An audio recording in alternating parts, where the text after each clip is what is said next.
بسم اللہ الرحمن الرحیم۔ شروع اللہ کا نام لے کر جو بڑا مہربان نہایت رحم والا ہے۔ ستارے کی قسم جب غائب ہونے لگے کہ تمہارے رفیق یعنی ہمارے نبی نہ رستہ بھولے ہیں نہ بھٹکے ہیں اور نہ یہ خواہش نفس سے کچھ بولتے ہیں۔ یہ قرآن تو ایک وحی ہے جو ان کی طرف بھیجی جاتی ہے۔ ان کو نہایت قوت والے نے سکھایا، یعنی جبرائیل نے جو طاقتور ہیں۔ پھر وہ پوری طرح بیٹھے جبکہ وہ آسمان کے اونچے کنارے پر تھے، پھر وہ قریب ہوئے، پھر وہ مزید نیچے آ گئے تو 2 کمان کے فاصلے پر ہو گئے یا اس سے بھی کم۔ پھر اللہ نے اپنے بندے کی طرف جو حکم بھیجا سو بھیجا۔ جو کچھ انہوں نے دیکھا ان کے دل نے اس کو جھوٹ نہ جانا۔ کیا جو کچھ وہ دیکھتے ہیں تم اس میں ان سے جھگڑتے ہو؟ اور انہوں نے اس کو یعنی جبرائیل کو ایک بار اور بھی اترتے دیکھا سدرۃ المنتہا کے پاس۔ اسی کے پاس ہمیشہ رہنے کی بہشت ہے، جبکہ اس بیری پر چھا رہا تھا جو چھا رہا تھا۔ ان کی آنکھ نہ تو اور طرف مائل ہوئی اور نہ حد سے آگے بڑھی۔ انہوں نے اپنے پروردگار کی قدرت کی بہت ہی بڑی بڑی نشانیاں دیکھیں۔ بھلا تم لوگوں نے لات اور عزا کو دیکھا؟ مشرکو، کیا تمہارے لیے تو بیٹے ہوں اور اللہ کے لیے بیٹیاں؟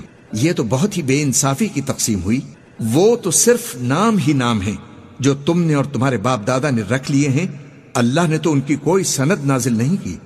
یہ لوگ محض خیال و گمان اور خواہشات نفس کے پیچھے چل رہے ہیں، حالانکہ ان کے پروردگار کی طرف سے ان کے پاس ہدایت آ چکی ہے۔ کیا جس چیز کی آرزو انسان کرتا ہے وہ اسے ضرور ملتی ہے؟ سو آخرت اور دنیا تو اللہ ہی کے ہاتھ میں ہے، اور آسمانوں میں بہت سے فرشتے ہیں جن کی سفارش کچھ بھی فائدہ نہیں دیتی مگر اس وقت کہ اللہ جس کے لیے چاہے اجازت بخشے اور سفارش پسند بھی کرے۔ جو لوگ آخرت پر ایمان نہیں لاتے وہ فرشتوں کو لڑکیوں کے نام سے موسوم کرتے ہیں، حالانکہ ان کو اس کی کچھ خبر نہیں۔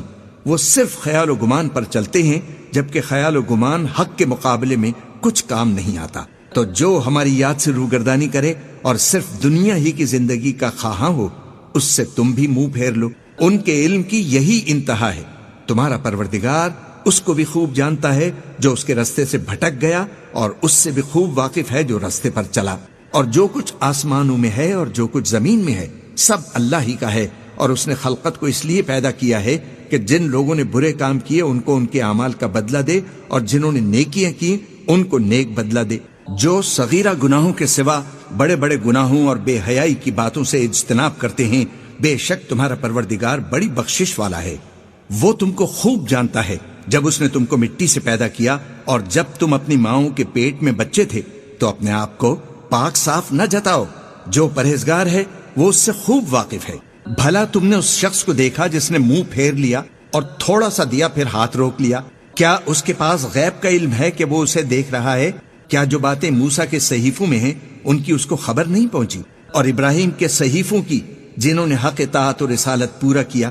وہ یہ کہ کوئی شخص دوسرے کے گناہ کا بوجھ نہیں اٹھائے گا، اور یہ کہ انسان کو وہی ملتا ہے جس کے لیے وہ محنت کرتا ہے، اور یہ کہ اس کی محنت کا جائزہ لیا جائے گا، پھر اس کو اس کا پورا پورا بدلہ دیا جائے گا، اور یہ کہ تمہارے پروردگار ہی کے پاس پہنچنا ہے، اور یہ کہ وہی ہنساتا اور وہی رلاتا ہے، اور یہ کہ وہی موت دیتا اور وہی زندگی دیتا ہے، اور یہ کہ وہی دونوں جوڑے یعنی نر اور مادہ پیدا کرتا ہے، یعنی نطفے سے جو رحم میں ڈالا جاتا ہے، اور یہ کہ قیامت کو دوبارہ اٹھانا اسی کا ذمہ ہے، اور یہ کہ وہی دولت مند بناتا اور مفلس کرتا ہے، اور یہ کہ وہی شیرہ نامی تارے کا بھی مالک ہے، اور یہ کہ اسی نے عاد اول کو ہلاک کر ڈالا اور سمود کو بھی، غرض کسی کو باقی نہ چھوڑا، اور ان سے پہلے قوم نوح کو بھی۔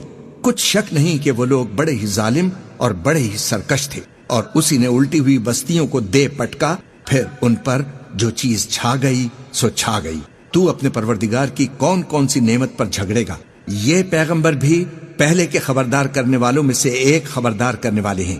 آنے والی یعنی قیامت قریب آ پہنچی، اس دن کی تکلیفوں کو اللہ کے سوا کوئی دور نہیں کر سکے گا۔ اے کافرو، کیا تم اس کلام پر تعجب کرتے ہو اور ہنستے ہو اور روتے نہیں؟ اور تم غفلت میں پڑ رہے ہو تو اللہ کے آگے سجدہ کرو اور اسی کی عبادت کرو۔ قرآن پڑھیں یا سنیں، اس میں وہ آیت مبارکہ جس میں سجدے کا حکم آیا ہے تو ہمیں چاہیے سجدہ تلاوت ادا کریں۔